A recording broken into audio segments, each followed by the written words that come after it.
Mr. President of the General Assembly,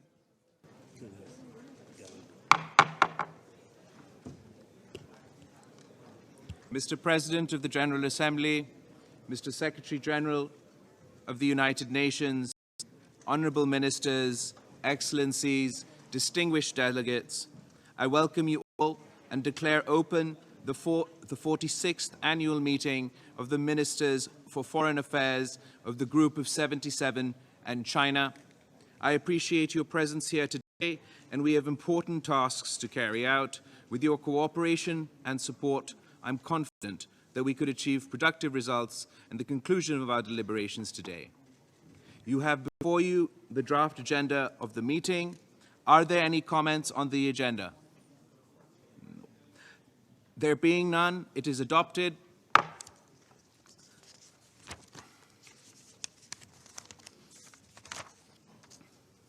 Excellencies, distinguished Secretary General, distinguished delegates, ladies and gentlemen, allow me to first thank all members of the Group of 77 and China for their trust and cooperation with Pakistan as the group's chair during the current year.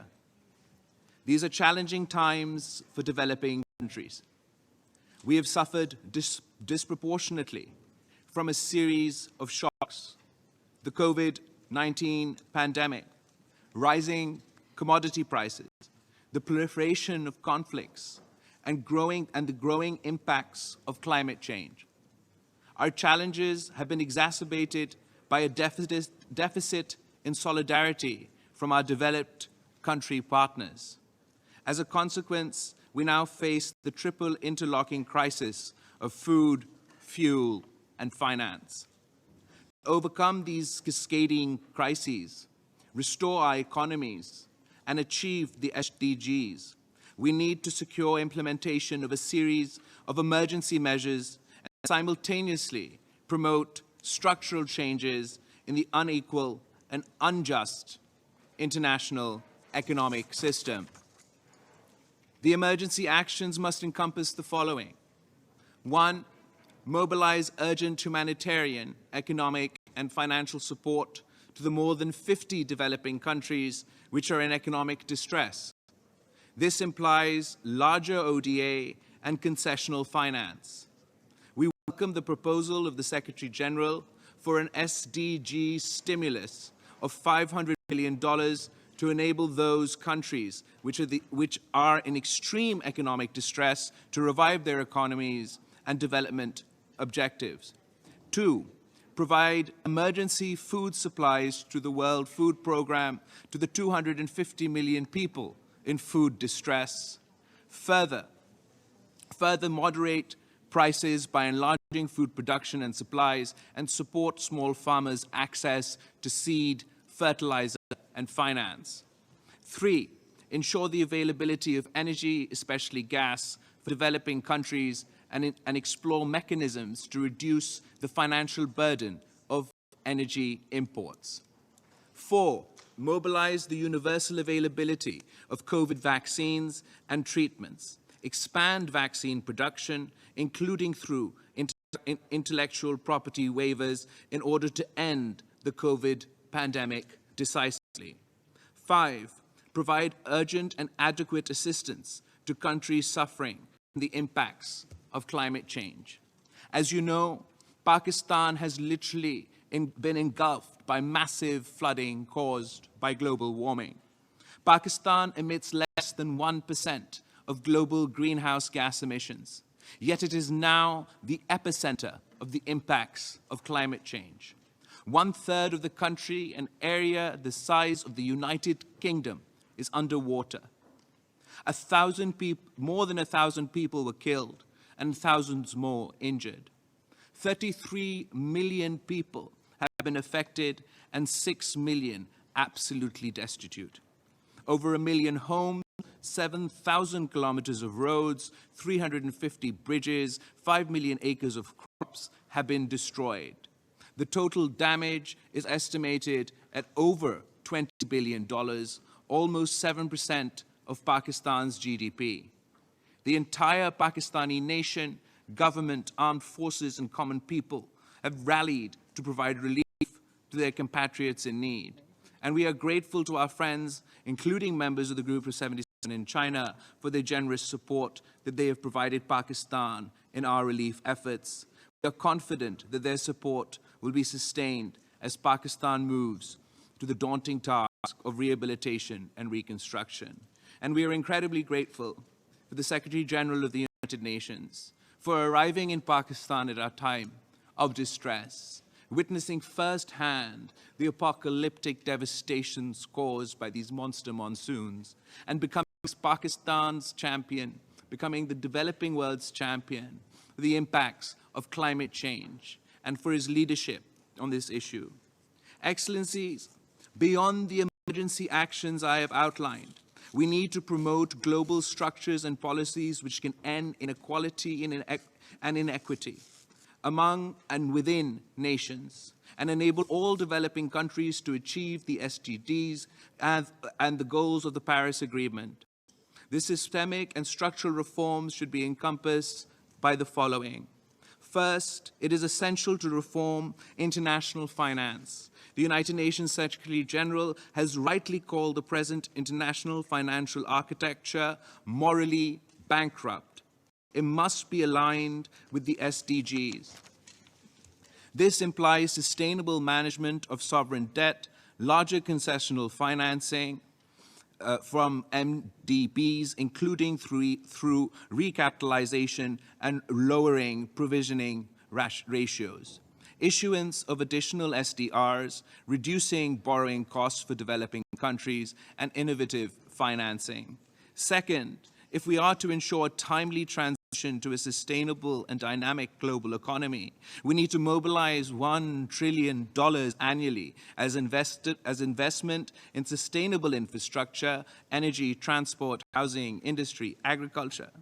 Besides access to public and private finance, the developing countries must prepare a pipeline of bankable projects, especially by de-risking investments through blended financing guarantees and SDG/green bonds.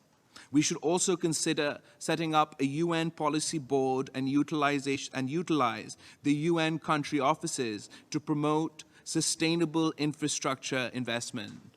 Third, we must fully and faithfully implement the climate change agenda in accordance with the principles of common but differentiated responsibility. By COP27, we must secure fulfillment of the pledge by the industrialized countries to provide $100 billion plus annually in climate finance, allocate half of this to climate adaptation, and establish a financing facility to compensate developing countries for loss and damage from climate impacts. Meanwhile, the developed countries must assume the burden of mitigation to reach net zero emissions well before 2050. Fourth, the international trade system should be restructured to contribute to the achievement of SDGs through export-led growth in developing countries. To this end, preferential trade access for developing countries should be enlarged. They should be offered policy space for industrialization, e.g. through waivers from the TRIPS and TRIMS agreements, and unilateral trade protection and restrictions incompatible with the WTO agreements should be speedily eliminated. Fifth, the induction of a fair international tax regime, including digital trade, is essential to enable developing countries to mobilize larger domestic resources for development. Sixth, we should negotiate an international technology agreement aligned with SDGs. It should offer preferential access for developing countries to relevant advanced technologies and end discriminatory restrictions. It should also focus on global research and development, on scientific breakthroughs relevant to the 17 SDGs. 7, we should seek an equitable international information technology regime which bridges the divide and enables developing countries to leapfrog into global digital economy of the future. Excellencies, I hope that these proposals for emergency actions and reform will be reflected in the declaration we will adopt at this meeting and will be promoted by our group during the current session of the UN General Assembly. Apart from the cooperation which we desire and expect from the developing countries, the members of the Group of 77 plus China are also well placed to promote their development objectives through mutual South-South cooperation. Several mechanisms for South-South cooperation have been created within the UN system already. We welcome the President of China's Global Development Initiative, a critical component for rapid development. Is connectivity projects that can enhance trade, investments, and economic efficiency. China's Belt and Road Initiative is an outstanding example. Pakistan also looks forward to the completion of the Tapi gas pipeline, CASA 1000 electricity grid, the Pakistan-Afghanistan-Uzbekistan railroad, as well as the extension of the China-Pakistan economic corridor through Afghanistan. Once Pakistan-India relations are normalized, we can then look forward to the integration of emerging economies of South Asia, Central Asia, and West Asia. Excellencies, in order to advance our common objectives, Pakistan will convene a ministerial meeting of the Group 77 in China next December. The conference's action-oriented discussions will assist the group to secure tangible outcomes, especially at the SDC summit to convene at the UN in September 2023 and at the proposed summit of the future in 2024. Excellencies, our countries and peoples confront monumental challenges. We need to change the policies and structures that perpetuate inequality and poverty. We need a positive response from the North to the legitimate objectives and aspirations of the developing world. We will not secure either without mutual support, solidarity, and unity. Let this mutual support, solidarity, and unity become our guiding principles as we endeavor to build a better and prosperous tomorrow for our peoples. I thank you. Honorable members, excellencies, distinguished delegates, we are pleased that the distinguished President of the General Assembly and the Secretary General of the United Nations are joining us this morning. I am now pleased to invite His Excellency, the President of the 77th session of the General Assembly, to address the ministerial meeting. Thank you much indeed, Minister Bilawal, Mr. Secretary General, Madam Deputy Secretary General, Excellencies. It is my great pleasure and honor to participate in the 46th annual ministerial meeting of the Group 77 in China. I commend Foreign Minister Bilawal Bhutto Zardari and the government of Pakistan for their leadership of the group in this year. As the leading voice of the developing world for 6 decades, the G77 has a key role to play in shaping the solutions that will help us manage and solve the mega crisis unfolding across our world. Excellencies, let's call things by name. It is a new era. It is a new chapter of history unfolding as we speak. The nature of the crises we face, the method of actors addressing them, the nature of the leadership roles played, the changing economic and environmental realities, and the changing roles of our organizations are all witness of the new realities. These crises have seriously undermined the efforts to meet the Sustainable Development Goals by 2030, and the benchmarks by which we should measure the success also are reconsidered. I count on the G77 with its collective wisdom and shared strengths of diversity to create an enabling environment and implement action-oriented solutions so that we can achieve the 2030 agenda together. To reach out and to reach our aims, we must keep people and the human capacity to innovate at the core of our all activities. This means working to close the widening gap between the global north and the global south, the rich and the poor. The solutions we seek must help countries build the productive and innovative capacities they need in order to grow, develop, and thrive. We can no longer tolerate the uncompromising financial systems that keep so many countries trapped in a vicious circle of debt and interest. Systems that obstruct the efforts of these nations to boost productive capacities. We need an international financial system based on inclusion, which inspires full commitment to multilateralism, sustainability, and social stability. One that treats countries as equals, that fosters investments that are climate and water smart and aligned with the Sustainable Development Goals. Excellencies, the 77th session will have to focus on the future we want.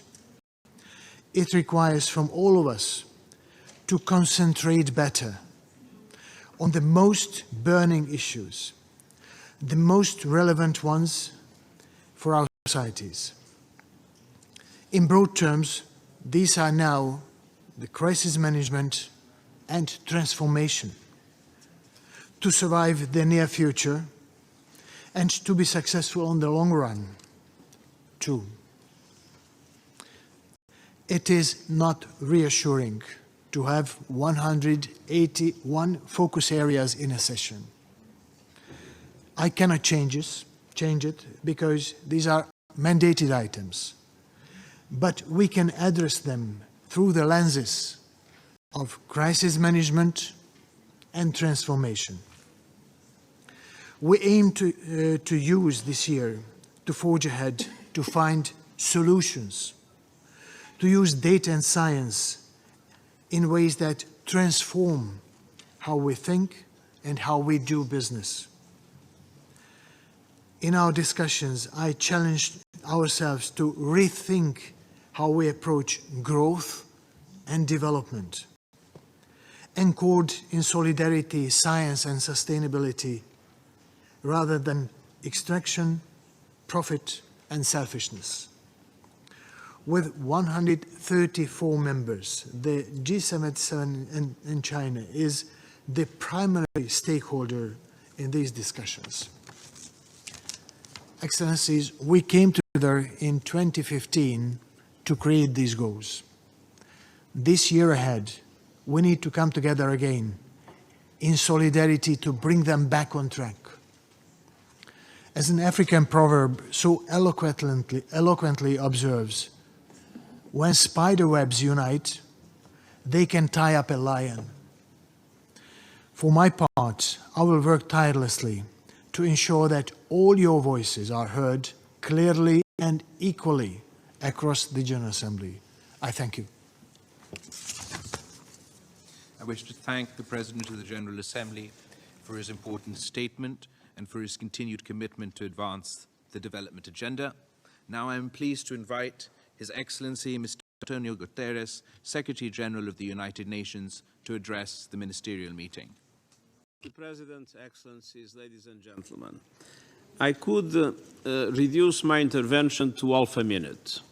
It would be, I subscribe the intervention of the President of the session. But I'm going to say something else. Excellencies, for decades, the Group of 77 and China have pushed us to be ambitious and relentless in pursuing development. You have kept the developing world's priorities front and center. I congratulate Pakistan for guiding the group amidst troubled times and keeping the compass pointed to the 2030 Agenda for Sustainable Development. Advancing the Sustainable Development Goals has been my focus during the high-level week and will remain front and center throughout the 77th session of the General Assembly. Because as we reach the halfway point to the 2030 agenda, let us be clear, we are moving backwards. The COVID-19 pandemic and an unequal recovery have cost us at least 3 years' worth of development progress. Developing countries are drowning in debt with no fiscal space or access to financial resources to invest in recovery. Families and communities face steep price rises and are increasing poverty, hunger and malnutrition, and fueling social and political unrest. The climate crisis is upending your countries. Look no further than Pakistan, where I saw firsthand the colossal flood damage. And the war in Ukraine has added further turmoil to supply chains and energy and food markets, created an unprecedented cost of living crisis affecting up to 1.7 billion people around the world. Excellencies, as we mark the 35th anniversary of the United Nations Declaration on the Right to Development, these challenges remind us how the global community is failing your countries. Rescuing the Sustainable Development Goals requires governments to invest heavily in their people and the systems that support them: health, education, social protection, housing, and decent work. It also requires major transitions in renewable energy, food systems, and digital connectivity. But at every turn, developing countries are blocked in their efforts to invest in recovery and development. As a moral and practical imperative, this must change. I am calling for action on 6 fronts. First, and our fronts are very similar. First, we need urgent action on debt to increase liquidity and ease the pressure on developing countries. Credit and financing facilities, both public and private, need to go into crisis mode. The debt service suspension initiative should be extended and strengthened, but we need an effective mechanism for debt relief for developing countries, including middle-income countries that are in distress. New innovative instruments like debt swaps to fund SDG implementation should be put in place. The issuing of the special drawing rights by the International Monetary Fund during the pandemic was a step forward, but they went largely to developed countries that need them least, and we are still waiting for 19 months for the promised reallocation. A new round of SDRs should be handled according to developing countries' needs. Second, we need an increase in concessional funding from multilateral development banks. These banks must boost their risk appetite and increase access to financing for developing countries. The IMF should operationalize its resilience and sustainable trust immediately. And we need to break down the barriers that keep developing countries from accessing the financing they need. Multilateral development institutions must do much more to leverage private finance through guarantees, assuming first risk in consortia, and many other ways in which their funds can be multiplied in a meaningful way. Third, we need to reform a morally bankrupt, and I repeat it, global financial system. The system was created by rich countries to benefit rich countries. Practically no African country was sitting at the table of the Bretton Woods Agreement. And in many other areas of the world, decolonization had not yet taken place. So it perpetuates poverty and inequalities. We need to balance the scales between developed and developing countries and create a new global financial system that benefits all. These must include lending criteria that go beyond gross domestic product and provide a true view of the vulnerability faced by developing countries. These are 2 central objectives: the reform of the international financial system and beyond GDP, these are two central objectives of our common agenda. Fourth, with urgent action on climate. I will never forget the devastation I witnessed in Pakistan that I could not imagine before. The countries that have done least to contribute to global warming are its greatest victims. Developed countries must deliver on their promises and support developing countries as they adapt to worsening climate impacts. They must present credible roadmaps to meet their 100 billion per year pledge and double adaptation finance to 40 billion annually as a first step, as the needs are estimated in 300 billion per year for adaptation in the developing world. I renew my call for developed economies to tax the record fossil fuel profits and redirect them to countries that have suffered irreversible loss and damage from the climate crisis. I also renew my call for universal early warning systems coverage within 5 years to save lives and livelihoods, the plan for which will be presented at COP27. And I urge all countries, especially G20 members, to spare no effort to limit temperature rise to 1.5 degrees. Cinquièmement, nous avons besoin d'une prolifération de la paix dans le monde et d'un déploiement des outils de notre métier. La diplomatie, le dialogue et la négociation, ainsi qu'une voie claire vers le désarmement. Comme le montrent les effets dévastateurs de la guerre en Ukraine, il ne peut y avoir un développement sans paix. Et sixièmement, nous devons réformer la gouvernance mondiale. Cela passe par un nouveau pacte mondial visant à rééquilibrer le pouvoir et les ressources entre les pays développés et en développement, comme présenté dans le rapport sur notre programme commun. Un multilatéralisme revitalisé représente un outil essentiel de développement et une clé indispensable pour sauver les objectifs de développement durable. En 2024, le sommet sur le futur devra déboucher sur des résultats ambitieux et innovants. Et votre soutien actif et résolu sera essentiel. Je me réjouis de la poursuite de notre collaboration dans la perspective du sommet et l'élaboration de solutions pour un monde meilleur et plus juste pour toutes et tous. Excellences, votre soutien à l'Organisation des Nations Unies est aujourd'hui plus que jamais nécessaire. J'apprécie au plus haut point notre partenariat et je reste pleinement engagé pour travailler avec vous et tous les États membres dans le cadre de notre travail essentiel pour la justice et l'égalité. Je vous remercie. Thank you. On behalf of the group, I wish to thank the Secretary-General for his important statement. A special word of appreciation is extended to you, Mr. Secretary-General, for your continued interest and support for the activities of our group, and we value your support and look forward to continue working with you closely going forward. I now will briefly pause the meeting to allow our distinguished guests to depart.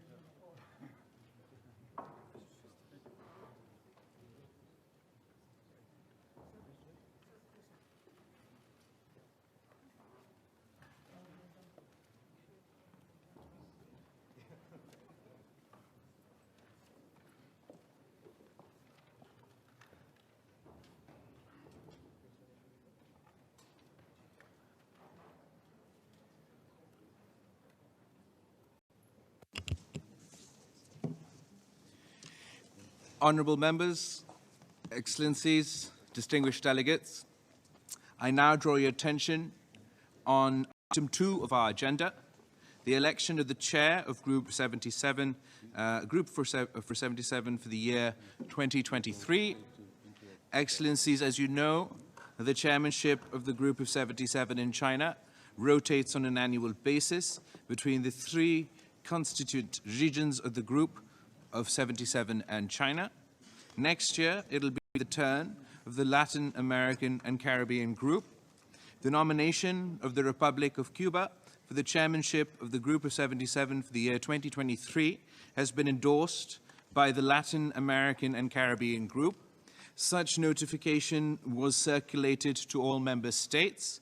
May I take it that the ministerial meeting wishes to elect the Republic of Cuba by acclamation for the chairmanship of the Group of 77 for the year 2023.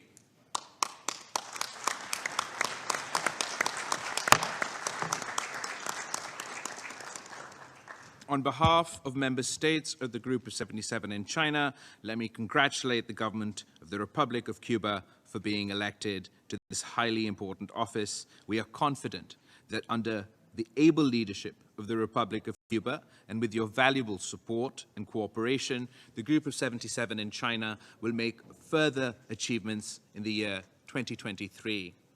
Now I am pleased to invite the head of the delegation of the Republic of Cuba, His Excellency Rodriguez Parile, to address the ministerial meeting.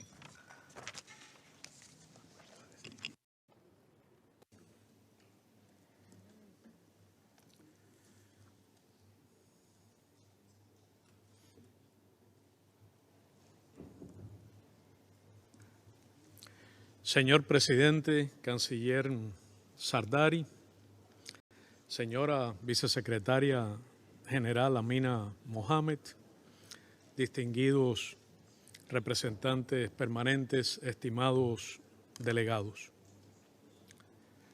Comparto las profundas condolencias y solidaridad de nuestro pueblo y gobierno con el querido Pakistán, que sufre muy graves inundaciones. En el otoño del 2005 y hasta el monzón del 2006, recorrí personalmente, acompañando a 2.552 médicos cubanos, algunas de esas áreas, y siento profundamente lo que ocurre. Señoras y señores, a nombre del pueblo y gobierno cubanos, agradezco profundamente la decisión recién adoptada en esta reunión ministerial de elegir a Cuba para ejercer como presidente del Grupo de los 77 más China en 2023. Para Cuba, esta elección es un altísimo honor, consciente del impresionante acervo histórico que se ha forjado en 58 años de existencia del grupo y conscientes de los grandes retos que enfrentamos para el presente y el futuro de la humanidad. Como se ha dicho, entre ellos se incluyen el cambio climático, la pobreza, el desempleo, la inseguridad alimentaria, las medidas económicas coercitivas unilaterales, la reforma del comercio y de las instituciones financieras internacionales y la escalada de las tensiones geopolíticas y formas de dominación y hegemonía, por solo citar algunos ejemplos. Como se ha dicho, no habrá desarrollo sin paz y tampoco habrá paz sin desarrollo. El respaldo brindado a la elección de Cuba constituye más que un reconocimiento a nuestro país, una enorme responsabilidad. Al ser el Grupo de los 77 más China, el colectivo de concertación más amplio y diverso de la esfera multilateral, con 134 Estados miembros que representan 2/3 de la membresía de las Naciones Unidas y el 80% de la población mundial. El grupo de los 77 emergió con el claro propósito de unir a los desposeídos y darles voz para luchar contra un orden internacional injusto, expoliador, excluyente e insostenible. La declaración conjunta del G77 en 1964 sentó las bases de la conformación del grupo e identificó con claridad meridiana el valor de la unidad como instrumento indispensable para hacer avanzar nuestros intereses comunes, ampliar la cooperación y asegurar relaciones mutuamente beneficiosas con el resto del mundo y entre los países en desarrollo. El panorama actual no dista mucho del descrito en la Carta de Argel de 1967. El orden mundial continúa siendo gravemente injusto con el sur. La aplicación por décadas de recetas neoliberales ha hecho más profundas y cíclicas la crisis. Se ha multiplicado la inestabilidad, la especulación financiera, la deuda externa ya varias veces pagada, el intercambio desigual y con ello la desigualdad y el abismo entre el norte opulento y el sur desposeído.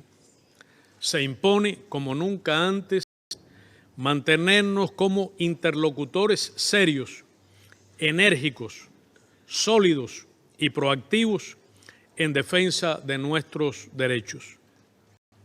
Desde la presidencia, en el próximo año, daremos debida continuidad a la excelente labor que felicito que desempeña Pakistán. Trabajaremos sin descanso, de manera flexible y siempre constructiva para llevar a la práctica la visión transformadora que defiende nuestro grupo e impulsar mediante acciones reales las aspiraciones recogidas en la Agenda 2030. Será nuestra prioridad fomentar la solidaridad y la cooperación internacionales en apoyo a la recuperación post-pandemia para el mundo en desarrollo. Promoveremos formas concretas y efectivas de convertir la cooperación sur-sur y triangular en un instrumento más eficaz para los países del sur. No cejaremos en nuestro justo reclamo a los países industrializados para que cumplan su responsabilidad histórica de apoyar, mediante la cooperación norte-sur, nuestros esfuerzos en pro del desarrollo, en especial en lo referente a la transferencia de tecnología, la creación de capacidad y la financiación. Continuaremos reclamándoles que cumplan sus compromisos en materia de ayuda oficial al desarrollo. Promoveremos el acceso universal a la educación y la salud de calidad para superar los desafíos estructurales y las presiones colosales que hoy se ciernen sobre nuestros pueblos, y abogaremos por el uso de la ciencia y la innovación como motores del desarrollo. Seguiremos apoyando firmemente un sistema de comercio multilateral basado en normas, transparente, no discriminatorio, abierto e inclusivo, basado en el principio de trato especial y diferenciado para los países en desarrollo. Nos comprometemos a hacer avanzar las posiciones comunes de los países en desarrollo, preservar y consolidar la unidad del grupo y hacer sentir su voz en los múltiples y relevantes procesos multilaterales a celebrarse en 2023. Continuaremos el acervo de la Cumbre Sur realizada en La Habana en el año 2000.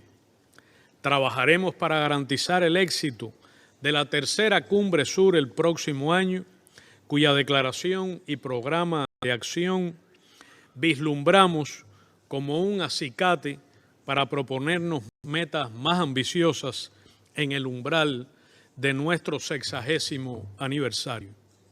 Asumiremos nuestra responsabilidad de forma modesta, sabiendo que podremos contar con el valioso y generoso apoyo de toda la membresía del grupo. No defraudaremos la confianza depositada en Cuba. Muchas gracias.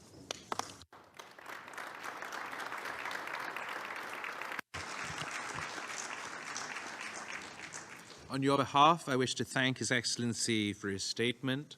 The formal handover ceremony for the chairmanship of Group 77 and China will be held in early January 2023. The arrangements for the ceremony, as well as the exact date and venue, will be communicated to all delegations in due course. With this, we have concluded the ceremonial segment of our meeting. Let me thank all delegations and our Executive Secretariat for the valuable support that they have provided the Chair. We look forward to your continued support during the remaining months of our tenure. In keeping with the established practice, a paragraph reflecting the election of Cuba to this high office will be included in the draft ministerial declaration. I thank you. Allow me to briefly suspend the meeting to mark the conclusion of the ceremonial segment.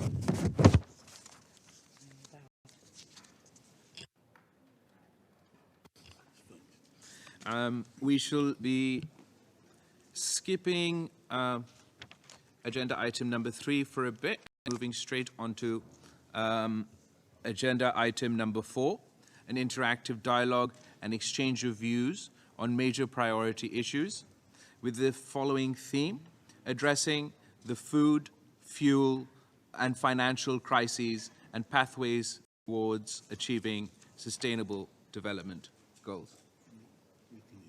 Sure. On your behalf, I would like to extend a warm welcome to the Secretary General of the UNCTAD, Ms. Rebecca Grinspan, and to the Undersecretary General for the Economic and Social Affairs, Mr. Li Zhuhua. The Director General of the Food and Agriculture Organization was not able to join us in person. However, he has recorded a video message for this occasion. I will invite the Secretary General of UNCTA and the Undersecretary General of DESA to address the ministerial meeting and share with us their thoughts on the theme for our discussion, to be followed by the video message of the Director General of the FAO that will be shown. Now, I'd like to invite the Secretary General of UNCTAD to address the ministerial meeting.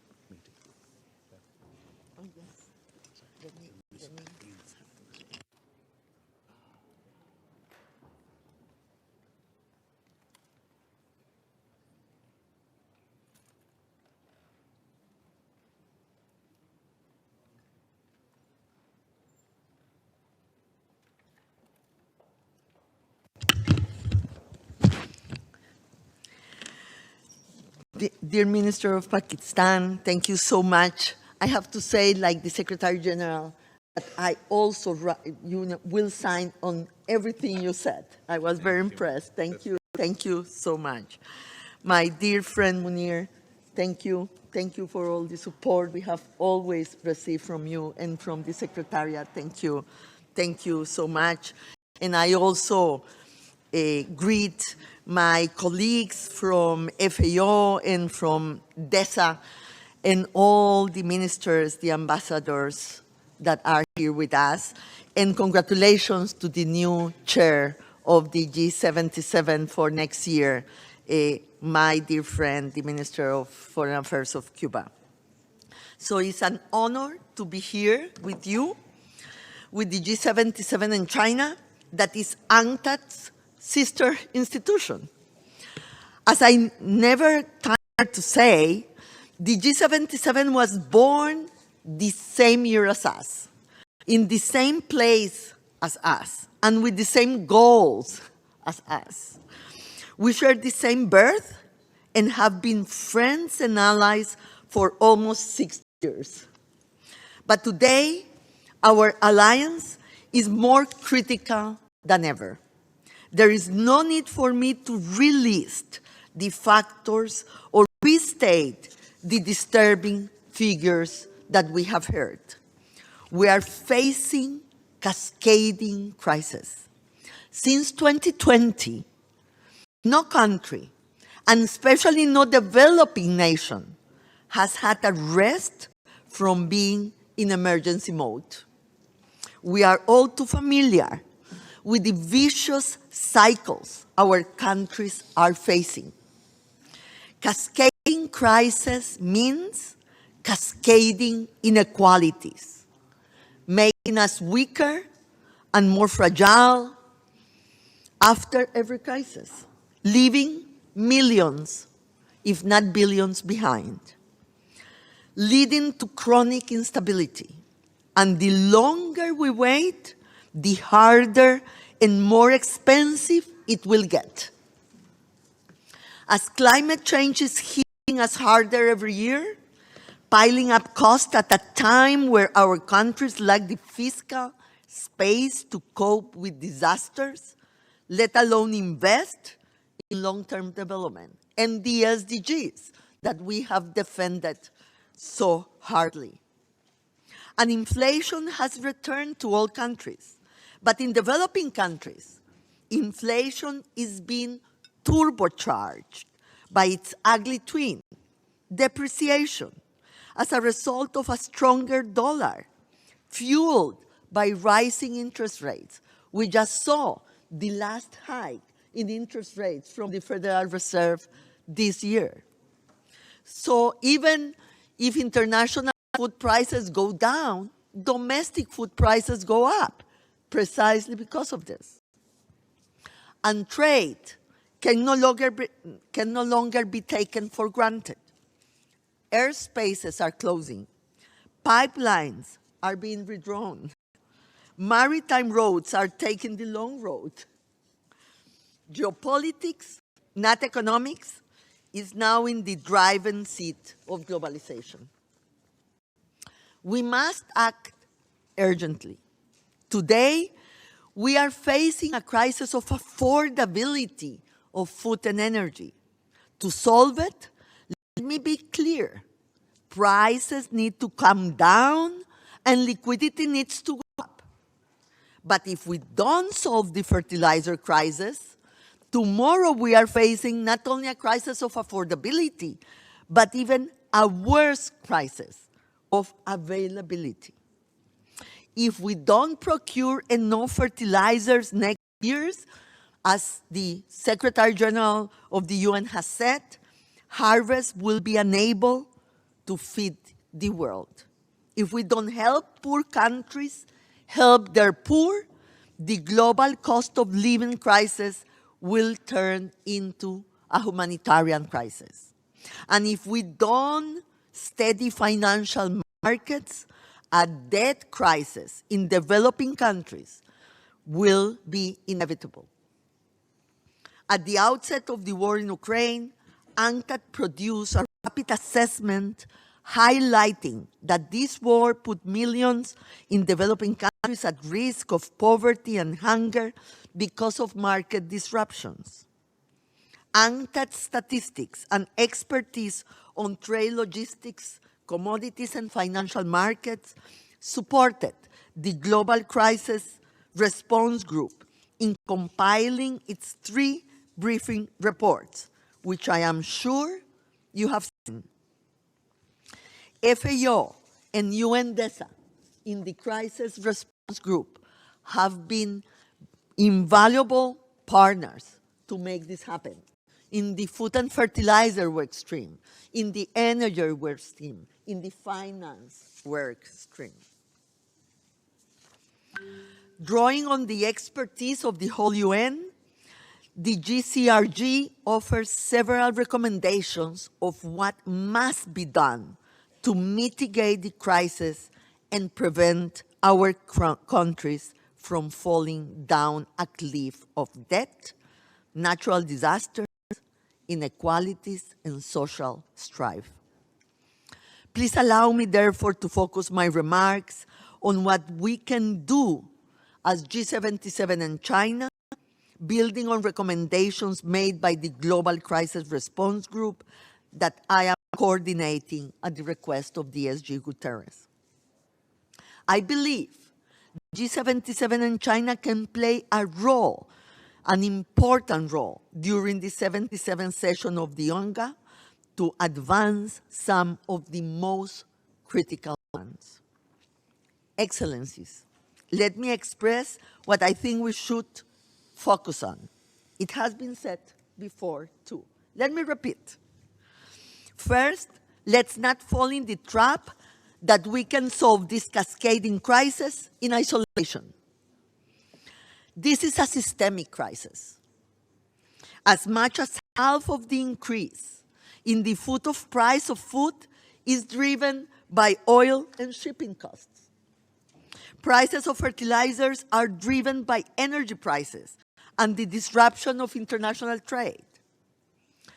Developing countries have lost $380 billion in reserves since the beginning of the year through capital flight. This is twice the amount of special drawing rights received by developing countries in the emission that so hardly we fought for. Almost twice has gone out. Reserves have gone down.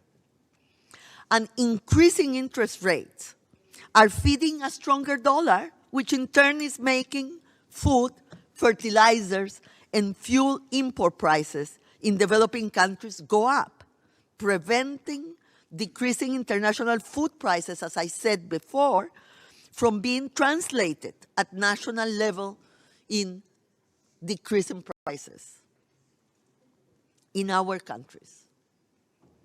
And rising debt servicing costs is squeezing even further the fiscal space of our countries, increasing risk of a domino effect of debt defaults.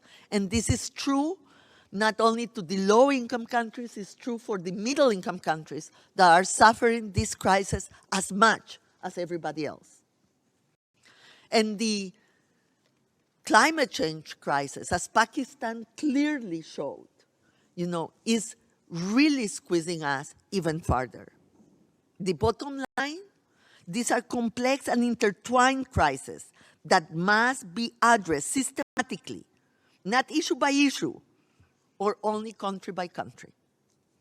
So to bring down prices, let's support the Black Sea Grain Initiative and the agreement to facilitate unimpeded access to food and fertilizers from the Russian Federation to reduce pressures on prices of food and fertilizers immediately and stabilize markets, and finish with speculation, because speculation was feeding prices even further.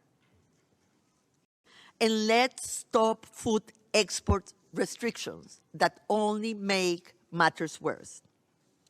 To increase liquidity and open up fiscal space, let's continue to push for a new emission of special drawing rights, because that is not debt. It's the only instrument that we have that is not more debt for our countries. And let's push for more recycling of special drawing rights through the IMF and the multilateral development banks. A new allocation is needed just to make up for lost liquidity to the reserves that I just referred to. Let's ask to replenish access quotas and increase the limits for a new round of emergency lending from the international financial institutions. Let's ask the World Bank to do more with existing instruments, including making better use of its existing capital base and galvanizing its board to approve a mechanism to recycle the SDRs through the MDBs. Let's ask to stop interest surcharges at the IMF, which punish countries for crises not of their own making. And obviously, let's ask again for ODA to finance food and nutrition including through the food import financing facility that has been proposed by FAO, with the international community living to the commitments that they have made.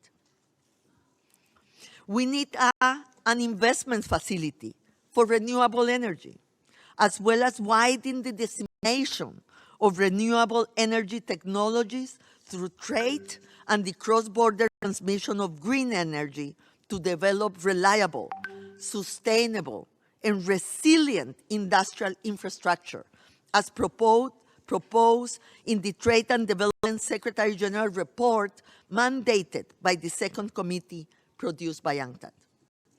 And let's push for a structural multilateral mechanism to deal with that. We need to prove the common framework for debt treatment to be working. And we need to renew the debt service suspension initiative by 2 years while increasing maturities for 2 years. Let me finish saying that this interdependence of the world economy, the crucial role of trade, supply chain logistics and financial flows for development, and the need for systemic solutions are some of the core tenets that led to the creation of UNCTAD and indeed the G77 in China. And they are being borne out again by the current situation. Many of these have been core asks of the G77 in China and UNCTAD for many years. However, many of these measures are needed now more than ever. We should seize this moment. We need to act with focus, in solidarity, and with one voice. Your Excellency, friends, under the guidance of the Bridgetown Covenant signed by all UN member states last year in Barbados, UNCTAD has been working tirelessly to pursue solutions to these very pressing problems with developing countries, including climate adaptation. So let me close with one last thought. I understand many of us might be frustrated at the slow pace of action in recent years, especially during the pandemic. Indeed, as I mentioned, many of the policies I have just said we need today are policies that the G77 in China has been advocating for many years and that have been at the core of many UNCTAD conferences. In fact, there is nothing that we are proposing today that was not already in the text of the Bridgetown Covenant, a document of amazing clarity and wisdom, which was signed at a time where none of us suspected a major war was around the corner. But I believe today we have an opportunity. This is why it is so important to engage the institutions, why we need to push the international financial system, why we need to engage with member states, why we need to call on those who have been so hard to convince in the past, in the second committee. Let me assure you, our voices are being heard. Our pressure is being felt, but we must continue and continue through our common endeavor with the G77 in China and UNCTAD. Thank you very much.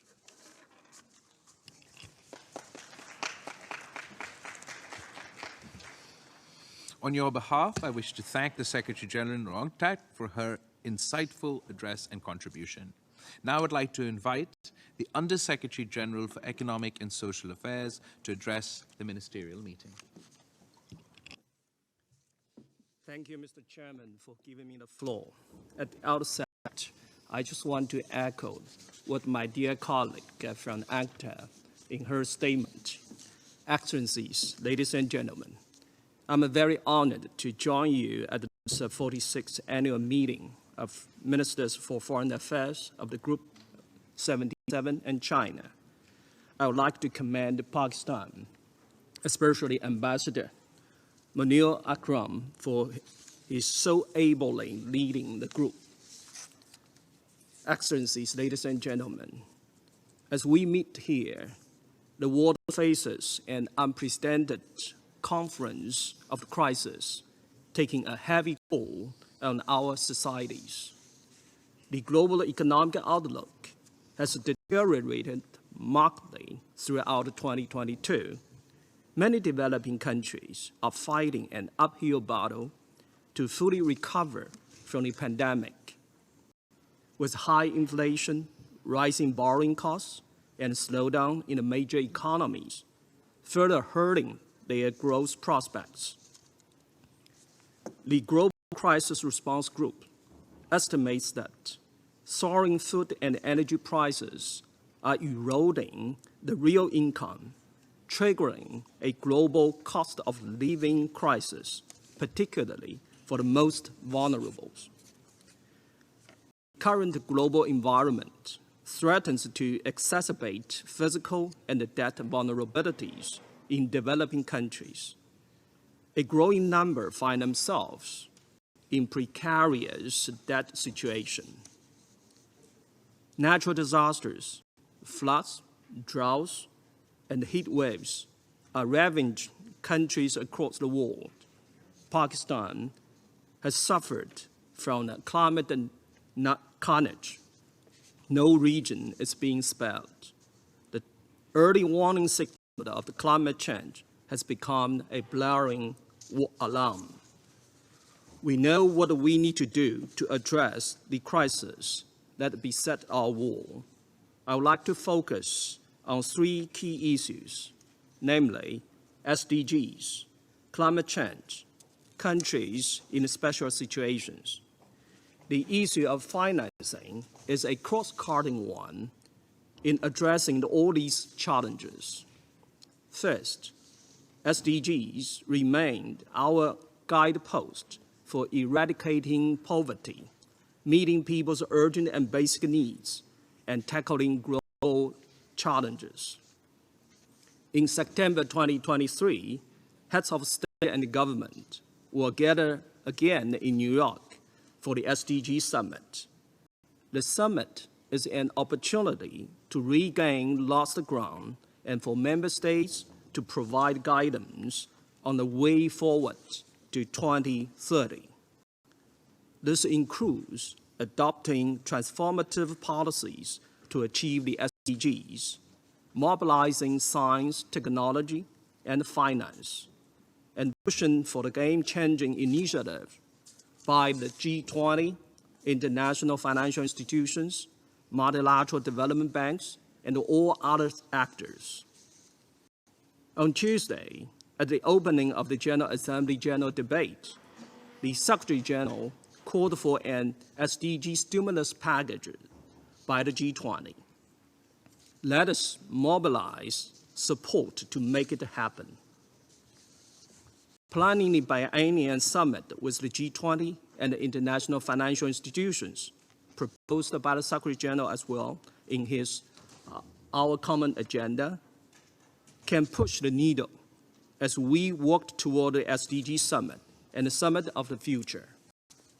The United Nations Secretariat will support the President of the General Assembly and your countries in ensuring an inclusive and impactful preparatory process and the declaration for the summit. Second, revitalization of the SDGs will remain a mirage if we do not combat climate change collectively and energetically.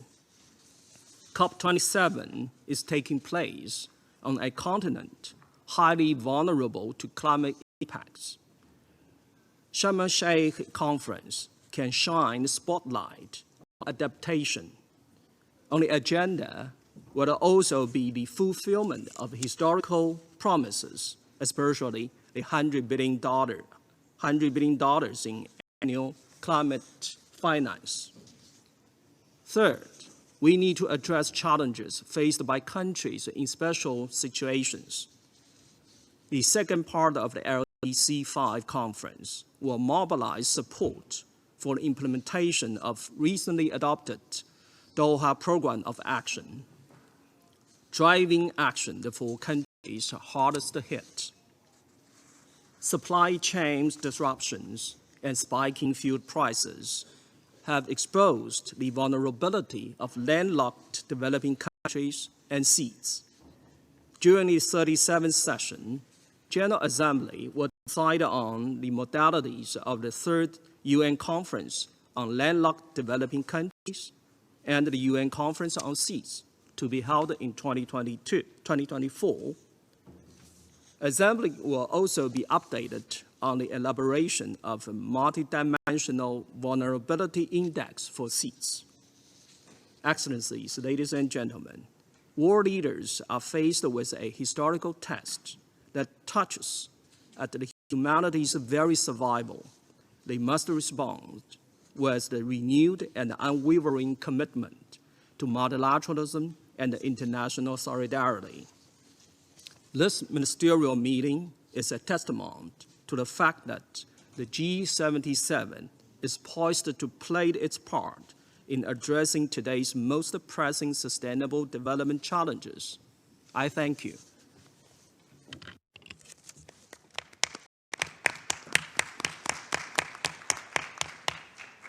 On your behalf, I wish to thank the Undersecretary General of DESA for his insightful address and contribution. And now we will hear a recorded video message from the Director General of FAO. Excellencies, ladies and gentlemen, the meeting is taking place at a very crucial moment where the COVID-19 pandemic and the conflict, as well as extremely climate events, are posing significant challenges to food security and nutrition, in particular for the most vulnerable countries and populations. We are not on track in our commitment to end hunger and eliminate all forms of malnutrition by 2030.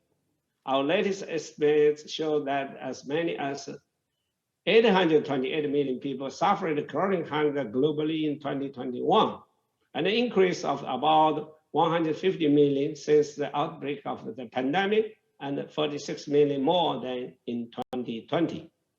Projections indicate that nearly 670 million people would still face chronic hunger in 2030 if we do not take the appropriate actions now. The number of people unable to afford a healthy diet rose by 112 million to almost 3.1 billion people in 2020, reflecting the impact of the rising consumer food prices during the pandemic. The situation has been made worse with the rising prices of food, feed, fertilizer, and fuel due to the war in Ukraine and other ongoing conflicts, creating food access and food affordability problems, and could lead a food availability problem next year. Consumer food prices are soaring and the inflation rate are extremely high despite the recent decline in the world prices. They are causing increased food import bills and putting additional fiscal pressure, especially on the budget of the low-income countries. The global food import bill is expecting to hit a new record level in 2022 due to the higher prices and the transport costs rather than volumes. In response, FAO has proposed the establishment of the food import financing facility to provide the balance of the payment support to 62 affected countries. Fertilizer prices are also soaring because of the high energy and natural gas prices, rising the cost of the production and reducing the profitability of farmers who may have to reduce their production or even abandon farming. It is essential to improve the fertilizer use efficiency, and FAO has proposed the use of soil nutrition maps to farmers to identify the best blending of fertilizers and thus increase the fertilizer use efficiency and reduce the production costs. It is also important to ensure well-functioning markets and the global trade for addressing both short and medium-term challenges to the food security. FAO provides timely and objective data and information on markets, monitors trade policy development, promotes dialogue, and proposes policy recommendations.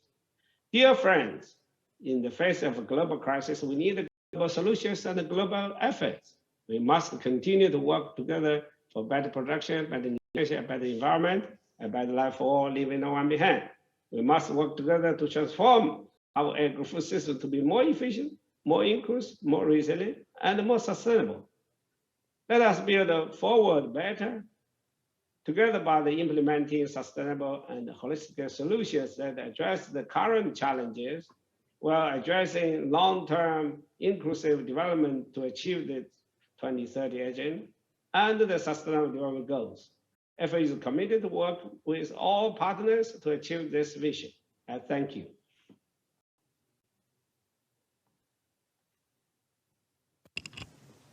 We thank the Director General of the FAO for his important statement and contribution.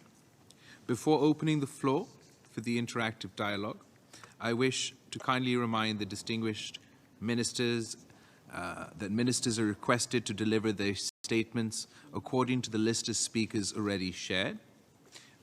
Additionally, those who may wish to make remarks should ask for the floor by pressing the microphone button from their respective seats. In accordance with the group's protocol and established practices, the floor will be given to honourable ministers in attendance. Other heads of delegations will be given the floor after ministers and vice ministers speak. Given the time constraints, in order to allow the maximum number of delegates to intervene, delegations are urged to observe the limit of a maximum of 3 minutes for interventions. Written statements may therefore be submitted for circulation to all delegations by the Secretariat. And now, it is my honor to request the Honorable Foreign Minister of Burkina Faso to make his statement.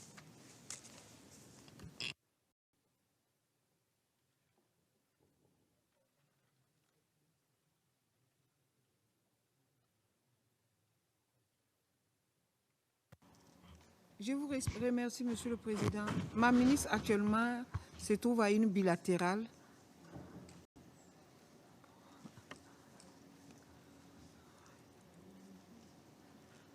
J'avertirai le secrétariat lorsqu'elle sera là. Je vous remercie.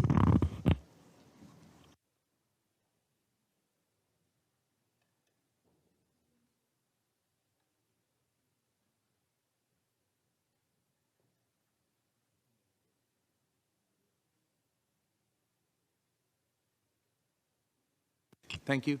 I request the Foreign Minister of Azerbaijan to make his statement.